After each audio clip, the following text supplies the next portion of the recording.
नमस्कार, मैं रवीश कुमार। त्वरित टिप्पणी में आपका स्वागत है। क्या सुप्रीम कोर्ट को यह बताया जा सकता है कि उसके फैसले का पालन नहीं होगा तो वह अफसरों को कोर्ट में समन कर सकता है या नहीं? उन्हें नाम लेकर फटकारा जा सकता है या नहीं? 5 पन्नों का एक ड्राफ्ट कोर्ट को सौंपा गया है, जिसे लेकर थोड़ी चर्चा होनी चाहिए कि इससे कोर्ट के अधिकारों पर क्या असर पड़ेगा और अफसरों की मनमानियां कितनी बढ़ जाएंगी। आज के वीडियो में इस पर फोकस रहेगा, लेकिन इंडियन एक्सप्रेस की एक खबर पर नजर डाल लीजिए। हमें तो यही बताया जा रहा है और आपको भी कि कश्मीर में आतंकवाद खत्म कर दिया गया है। खत्म नहीं तो बहुत हद तक कमजोर कर दिया गया है। जनता तो इसका यही मतलब निकालती है कि सुरक्षा व्यवस्था और खुफिया व्यवस्था वहां एकदम टॉप क्लास है। लेकिन इंडियन एक्सप्रेस की इस खबर को देख लीजिए। एक्सप्रेस के नाविद इकबाल ने लिखा है कि हालत यह हो गई है कि श्रीनगर के SMHS अस्पताल में हर 12 मिनट में नशे की लत का शिकार एक व्यक्ति आता है। मार्च 2022 से लेकर मार्च 2023 के बीच नशे की लत वाले 40,000 से अधिक लोग नशा मुक्ति केंद्र पर आए हैं। इसकी जिम्मेदारी कौन लेगा? गृहमंत्री अमित शाह बताएंगे कि मोदी सरकार के दौर में कश्मीर में ड्रग्स का जाल कैसे फैल गया। जम्मू कश्मीर के पुलिस प्रमुख का बयान है और छपा है कि राज्य में आतंकवाद से बड़ा खतरा ड्रग्स हो गया है। अब बताइए, जहां पर केवल केंद्र सरकार की तमाम एजेंसियां काम करती हों, फिर भी उस कश्मीर में ड्रग्स का जाल इतना कैसे फैल गया और लोग इतनी बड़ी संख्या में इसकी चपेट में कैसे आ गए? होता यह है कि अब यह सवाल कोई पूछता नहीं है। 15 अगस्त का मौका हो या जब श्रीनगर में G20 की बैठक होने वाली हो, तब गोदी मीडिया के पत्रकार अपना कैमरा लेकर वहां गए, कश्मीर की वादियों और डल झील की सुंदरता दिखाकर आ गए कि कश्मीर स्वर्ग बन गया है। क्या आपको उन पत्रकारों की रिपोर्ट से पता भी चला कि कश्मीर में ड्रग्स का इतना गहरा जाल बिछ चुका है? एक जमाना था जब सरकार के करीब रहने वाले पत्रकार सरकार के भीतर की खबरें सबसे पहले लाते थे। करीब होने का मतलब यही होता था कि सरकार के भीतर उसके सूत्र बहुत मजबूत हैं। लेकिन अब गोदी मीडिया सरकार के भीतर से ऐसी खबरें नहीं लाता है। आपको पता ही नहीं चलेगा कि कश्मीर में ये आतंकवाद मिटाने का दावा कर रहे थे और अब उससे भी ज्यादा बड़ा खतरा ड्रग्स का पैदा हो गया है और ये खबर उन्हें मिली ही नहीं। केंद्र सरकार की यह कितनी बड़ी नाकामी है कि उसकी नाक के नीचे कश्मीर ड्रग्स की चपेट में आ गया। इन सब खबरों को गोदी मीडिया दफन कर देता है। अब आते हैं उस ड्राफ्ट पर जो सरकार की तरफ से कोर्ट को सौंपा गया है। क्या मानक प्रक्रिया के नाम पर अब कोर्ट के भी अधिकार क्षेत्र कम किए जा रहे हैं? सरकार ने सुप्रीम कोर्ट को 5 पन्ने का एक ड्राफ्ट सौंपा है, जिसमें बताया गया है कि कोर्ट में अधिकारियों को बुलाने, उनका नाम लेने, कमेटी बनाने की मानक प्रक्रिया क्या होनी चाहिए। इस ड्राफ्ट को लेकर बहस होनी चाहिए कि क्या इससे कोर्ट को बताया जा रहा है कि आप सरकार को लेकर, सरकार के अधिकारियों को लेकर किस तरह से बर्ताव करेंगे। एक सवाल यह भी है कि इस मानक प्रक्रिया से कोर्ट से न्याय मांगने गए व्यक्ति की समस्या किस तरह कम हो जाती है या पहले से ज्यादा बढ़ जाती है। इस ड्राफ्ट को सुनकर ज्यादा घबराने की जरूरत नहीं है। इसमें बिल्कुल नहीं लिखा है कि फैसला कैसे लिखना है और फैसले में क्या क्या लिखना है, मगर इतिहास में ऐसा हो भी चुका है। फिलहाल जो मानक प्रक्रिया सौंपी गई है ड्राफ्ट के रूप में, उस पर नजर डालनी चाहिए कि इससे आम आदमी का हित बेहतर होता है या नहीं। अखबारों में आपको ऐसी कई खबरें मिलेंगी कि कोर्ट ने अधिकारी को बुलाया, फटकार लगाई, आदेश के पालन नहीं होने पर अवमानना की चेतावनी दी। इस ड्राफ्ट में अवमानना के संबंध में सुझाव दिए गए हैं कि न्यायाधीश को अपने आदेशों से संबंधित अवमानना कार्रवाई पर निर्णय नहीं देना चाहिए। जिस जज के आदेश की अवमानना होगी तो वे निर्णय क्यों नहीं दे सकते हैं? क्या मैं ठीक समझ रहा हूं? आप प्रदूषण से जुड़े मामले में अदालत की टिप्पणियों को सुनिए। नमामि गंगे अभियान में इलाहाबाद हाईकोर्ट ने अफसरों को कितना फटकारा है, कैसे कैसे सवाल पूछे हैं और यह भी कहा है कि सवालों के जवाब अफसरों की तरफ से नहीं दिए जाते। ऐसी स्थिति में क्या मानक प्रक्रिया होनी चाहिए?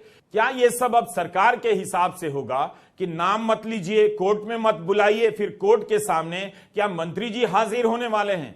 कई बार कोर्ट अधिकारियों को बुलाता है, पूछता है, हलफनामा मांगता है। इससे पता चलता है कि कोर्ट है, अदालत है। अधिकारियों में भी संदेश जाता है कि कोर्ट की नजर है। मगर अब सरकार चाहती है कि कोर्ट ऐसा ना करे, किसी अधिकारी को तब तक ना बुलाए जब तक असाधारण परिस्थिति ना हो। यह असाधारण परिस्थिति कौन तय करेगा, कोर्ट या सरकार? क्या किसी अफसर को बुलाने के पहले असाधारण परिस्थिति को भी स्पष्ट करना पड़ेगा? मानक प्रक्रिया के ड्राफ्ट में लिखा है कि अगर किसी अफसर को बुलाना है तो पहले बताना होगा ताकि उसे आने का समय मिले। क्या बात है! और वीडियो कॉन्फ्रेंसिंग का विकल्प दिया जाए। वैसे भी अदालत अभी की अभी तो नहीं बुलाती है, समय देती ही है। अधिकारियों के कपड़ों पर टीका टिप्पणी ना हो, यह कहा गया है। सरकार की दलीलें गजब की हैं। ये अफसर ऐसा कौन सा काम करने वाले हैं और करते हैं कि कोर्ट के सामने जाने से इन्हें बचाया जा रहा है। ड्राफ्ट के अनुसार सरकार चाहती है कि न्यायपालिका और उसके बीच अनुकूल वातावरण बने। सरकार को क्यों लगता है कि ऐसे अफसरों का नाम लेने से प्रतिकूल वातावरण बन जाता है? पर सरकारी अफसरों को हमेशा ये लगता है कि भाई कोर्ट ने फैसला सुना है, हम उसके को अमल में लाने में कोशिश कर रहे हैं, फिर भी कोर्ट हमें समन कर रही है और कोर्ट बाद में हमें अदालतों में कुछ बुरा भला कह देती है, हमारे नाम अखबारों में आ जाता है, मीडिया में आ जाता है और हमारी बेइज्जती होती है। शायद इसी वजह से उन्होंने अभी एक सुझाव दिया है कोर्ट को कि भाई जब भी आप सरकारी अफसर को बुलाए तो आप ऐसे इस स्टैंडर्ड ऑपरेटिंग प्रोसीजर के तहत ही चले। और ये जो स्टैंडर्ड ऑपरेटिंग प्रोसीजर का एक 5 पेज का नोट उन्होंने जो पेश किया है, वो मेरे ख्याल में पूरे जो न्याय व्यवस्था और कंटेम्प्ट ऑफ कोर्ट्स एक्ट का जो मैकेनिज्म है उसको पूरी तरीके से ध्वस्त कर देता है। ये स्टैंडर्ड ऑपरेटिंग प्रोसीजर यही कहता है कि अगर आप समन करें तो कृपया हमें वीडियो कॉन्फ्रेंस से आने की अनुमति दे, और तब तक समन ना करें जब तक आपको ये तय नहीं करते हो कि मामला किसी दूसरे अदालत में नहीं गया है, यानी हाई कोर्ट से सुप्रीम कोर्ट नहीं गया है या किसी निचले अदालत से हाई कोर्ट तक अपील में नहीं पड़ा है। और बहुत सारे ऐसे सुझाव है स्टैंडर्ड ऑपरेटिंग प्रोसीजर में जिसके तहत अगर कोर्ट कोई फैसला भी दे, उस फैसले को अगर नजरअंदाज भी करे, फिर भी कोर्ट किसी गवर्नमेंट ऑफिशियल को समन बिल्कुल इमरजेंसी में ही पर्सनल अपीयरेंस के लिए समन कर सकता है। उससे पहले इतने सारे रीति रिवाज सब चलाने पड़ेंगे, जिसके तहत ये जो कोर्ट का जो पावर है बिल्कुल खत्म हो जाता है। कोर्ट की मजबूती पर सवाल आ जाता है। और मेरा मानना है कि अगर कोर्ट्स इस स्टैंडर्ड ऑपरेटिंग प्रोसीजर से चले तो फिर कोर्ट्स में लोग आने ही बंद कर लेंगे। सुप्रीम कोर्ट को ज्यादा से ज्यादा जवाब मांगना चाहिए स्टेट से, गवर्नमेंट से, और यहाँ पे गवर्नमेंट की खुद की जिम्मेदारी बनती है कि वो खुद आगे चलकर सारे जवाब दे कोर्ट्स को और कोर्ट में रोज खड़े रहें अगर ऐसे केसेस आ रहे हैं। क्योंकि यहाँ पे दोनों कोर्ट्स और गवर्नमेंट दोनों की रिस्पॉन्सिबिलिटी है कि कैसे करके एक आम नागरिक की समस्याओं को कम किया जाए। सो अगर हम यहाँ पे जवाबदेही से दूर भागने लगेंगे, अगर हम कहेंगे कि हम कोर्ट में नहीं जाएंगे, नागरिक अपना केस फाइल करके लड़ता रहे, तो ऐसे में ये जो सुझाव है ये in the interest of justice मुझे नहीं लगता है। दूसरा सजेशन है कि वीसी से अपीयरेंस हो जाए। ये सारी चीजें आई थिंक कोविड के बाद से ये सारा बहुत होने लगा है और सारे कोर्ट्स हमारे वेल इक्विप्ड हैं इन सारी चीजों को प्रोवाइड कराने के लिए। बट हमें ये इंश्योर करना पड़ेगा कि वीसी एक बहाना ना बने नॉन अपीयरेंस का, और if there is non appearance for some reason which is not sound enough, then adequate action should be taken even on VCs.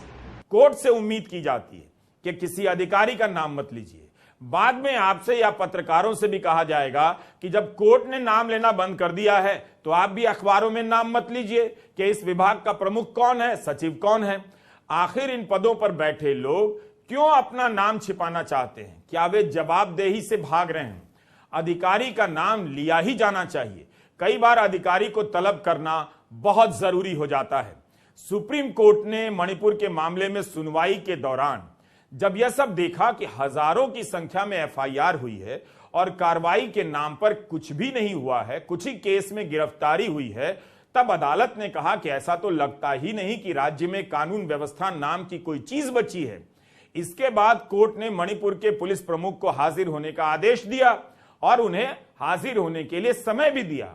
Court ने यह नहीं कहा कि 1 घंटे में मणिपुर से दिल्ली आ जाइए, बल्कि कई दिनों का समय दिया। फिर कोर्ट को यह सब बताने की जरूरत क्यों पड़ रही है? मणिपुर के डीजीपी को बुलाया गया, वे हाजिर भी हुए और उसके बाद कोर्ट ने तय किया कि महाराष्ट्र के पूर्व पुलिस प्रमुख को पुलिस की जांच पर नजर रखने का काम सौंप दिया जाए।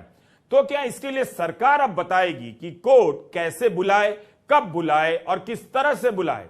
क्या यह सब इसलिए है कि सरकार अपनी पसंद के अधिकारियों से खूब मनमानी करा ले और कोर्ट उनका नाम लेकर पब्लिक में फटकार भी ना लगाए, ताकि वे अपने बच्चों के सामने, समाज के सामने और नौकरशाही के बाकी वर्गों के सामने वे लज्जित ना हो, उस अधिकारी का नाम जनता को पता ना चले और उसकी सामाजिक बदनामी ना हो? आपने देखा कि वर्नन गोंजाल्विस और अरुण फरेरा को बिना ठोस सबूत के 5 साल तक जेल में रख दिया गया। उसके लिए किसी अफसर को बुलाकर फटकार लगानी हो, नाम लेना हो, तो वो क्यों नहीं करना चाहिए? क्या ये सब अब बंद हो जाएगा? हम ये दावा नहीं करते हैं कि पहले ऐसा होता था या नहीं, रूटीन था या अपवाद था, लेकिन मौजूदा हालात में संदेह पैदा होता है। अब सवाल है कि क्या सुप्रीम कोर्ट इस तरह की मानक प्रक्रिया के ड्राफ्ट को मंजूरी देगा? Which this SOP talks about is कि अगर कोई कमिटी बना रहा है सुप्रीम कोर्ट, तो सुप्रीम कोर्ट उसका उस संगठन का दायरा बता दे और उसमें कौन कौन व्यक्ति किस रोल में होगा वो ना बताए। तो मुझे लगता है कि अगर कोई नागरिक सुप्रीम कोर्ट जा रहा है और कह रहा है, सुप्रीम कोर्ट या कोई और भी कोर्ट जो कि कोई कमिटी का गठन करते हैं, जा रहा है, तो वो अपनी समस्या का पूरा समाधान मुझे लगता है सिर्फ और सिर्फ कोर्ट से ही चाहेगा। तो ऐसे में कोर्ट से एक्सपेक्ट करना कि वो सिर्फ कमेटी का संगठन कर दे और उसमें जो मेंबर्स होंगे उनका डिस्क्रिप्शन ना दे, मुझे लगता है ये एक लिटिगेंट के इंटरेस्ट के फेवर में नहीं है। मानक प्रक्रिया को लेकर बहस होनी चाहिए। जिस तरह से नौकरशाही के आगे की दीवार ऊंची होती चली जा रही है, पारदर्शिता के नाम पर वेबसाइट बनाकर नौकरशाही जनता से और भी दूर होती जा रही है। वो अब इन प्रक्रियाओं का सहारा लेकर कोर्ट के सामने नहीं जाना चाहती है। आखिर जब कोई अधिकारी अदालत के सामने पेश होने जा रहा है तो उससे उम्मीद क्यों नहीं की जानी चाहिए कि वो ठीक से तैयार होकर जाए? क्या वो अपने दफ्तर में जैसे तैसे कपड़ों में चला जाएगा तो मंत्री जी उस पर टिप्पणी नहीं करेंगे? कोर्ट्स की पावर पे रिस्ट्रिक्शन होगा and power checks and balances की पावर को भी अफेक्ट करेगा।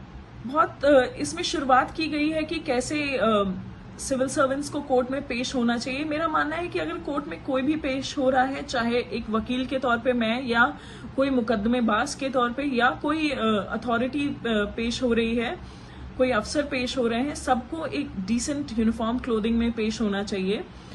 और इससे हम ये दिखा सकते हैं कि हम कोर्ट की इज्जत करते हैं बिना कुछ कहे। और कपड़े तो एक तरफ हैं, लेकिन उससे ज्यादा मेरा मानना है इस चीज पे ध्यान देना चाहिए कि कोर्ट्स की इंसान, एक जो सरकारी अफसर कोर्ट में आ रहा है, वो अपने एफिडेविट में, वो अपने जवाब में बोल क्या रहा है।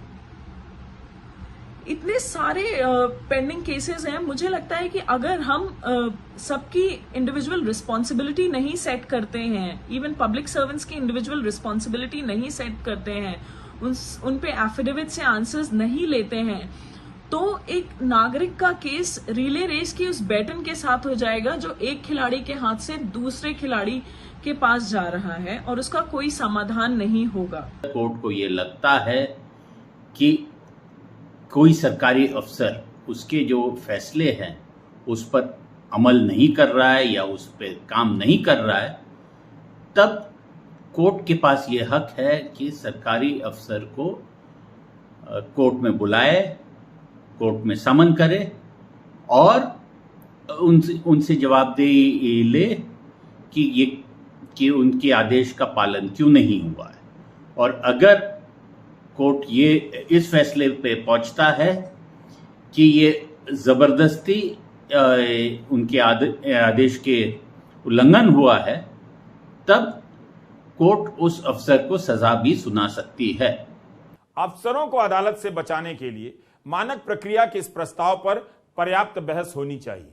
कई बार सरकारें या विभाग आपस में आरोप प्रत्यारोप करने लग जाते हैं, पता ही नहीं चलता कौन जिम्मेदार है। चीफ जस्टिस ने इंडियन एक्सप्रेस में लिखा है कि जज अगर राजनीतिक और सामाजिक दबाव से मुक्त होकर तटस्थ रूप से फैसले लेंगे तो भरोसा बढ़ेगा। कोर्ट का काम है व्यक्ति या समूह की रक्षा करना, उसके अधिकारों की रक्षा करना, तय करना कि संस्थाएं अपनी संवैधानिक हदों में रहें। यहां तो कोर्ट के आसपास हदें तय की जा रही हैं, ऐसा लगता है। इस पैमाने पर सुप्रीम कोर्ट कितना खरा उतरता है, इस पर जनता की नजर है। चीफ जस्टिस को इन बातों पर जोर देना पड़ रहा है। इससे भी पता चलता है कि हालात क्या हैं, कैसे हैं। इस संदर्भ में भी आप मानक प्रक्रिया के ड्राफ्ट को देखते रहिए। दिल्ली दंगों के आरोप में उमर खालिद की जमानत अर्जी पर सुनवाई नहीं हो सकी। उमर खालिद सितंबर 2020 से जेल में बंद है।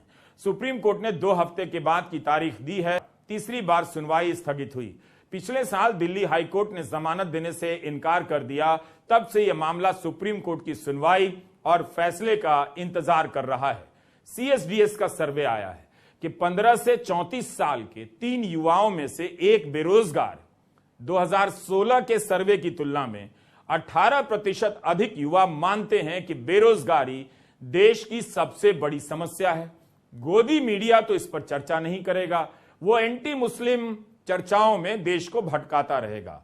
खबरों को दबाकर जनता को दबाया जा रहा है। बेरोजगारी पर कोई बहस नहीं होती, महंगाई पर कोई बहस नहीं है। महंगाई कम होने के आसार भी नजर नहीं आते। ज्यादातर लोग कम सैलरी पर काम करने के लिए मजबूर हैं।